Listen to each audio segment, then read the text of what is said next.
Iza kwamba tunakuja kwako msikilizaji, hakikisha umesubscribe, share, comment ili mwenzako pia yapate kujifunza kupitia wewe.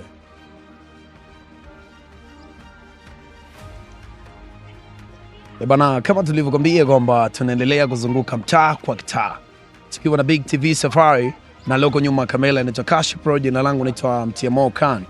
Naona kuna kaka mkubwa hapa, nataka pia tupigane story tupate moja mbili tatu kutoka kwake, mawazo vile ambavyo anafikiria endapo angepewa hizo pesa ambazo pia limekuwa ni swali letu. Let's do this. My brother, kama gabi hakika inakuaje? Unaitwa nani bro? Naitwa Peter. Peter, Mr. Peter, naona umepoa hapa kaka. Aliwata ni pole na kazi kaka. Asante. Kaka bana, kwenye maisha tunayoishi bana, ngoja tupige story kwanza. Kuna kwenye maisha tunayoishi bana, tumekuwa na watu ambao wana pesa ndio, ila hawana mawazo ya kuzifanyia hizo pesa, unajua. Hivyo. Alafu kuna watu wana mawazo ila hawana pesa sasa za kutimizia hayo mawazo yao. Sasa leo tumepata nafasi ya kupiga story kwenye hichi kipindi chetu pendwa sasa kinaitwa Cheka na Wana. Wanetu sana kama nyie.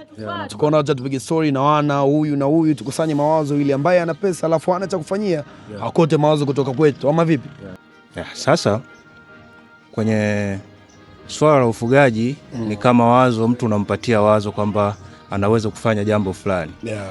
Ila kwa upande wangu, kwa kazi ninayoifanya ya kuosha gari, ni kazi ambayo kidogo naweza nikasema naiaminia, alafu vile vile na malengo nayo. Ambapo hapa nafanya kazi kwa mkono, naosha gari natumia mkono kama mnavyoona, naumia, lakini siachi kuaso. Ila ikitokea nimepata hiyo hela, naweza tu nikafungua tu ofisi ya kaushi nzuri ambayo itanisaidia mimi kujikwamua pale ambapo bado nipo. Unaona? Ila sasa kwenye swala la kuosha gari, sema wengi wataona ni changamoto, lakini ni kazi ambayo ukiipenda inaweza kukutoa kimaisha. Unaona? Inakutoa kimaisha, na yani kama unaishi vizuri na wauni, wanakupa kazi, unakuwa mwaminifu, ni freshi, wanakupa kazi nini unafanya, ni jambo ambalo namshukuru Mungu pia.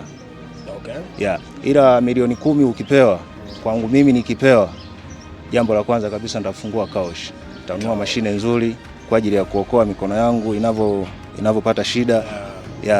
Naweza nikafanya hivyo.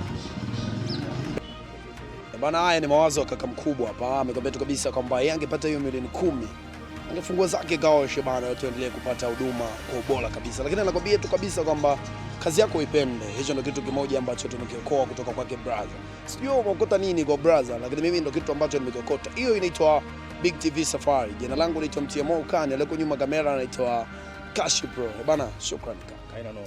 Shukrani. Tuko pamoja. Sure.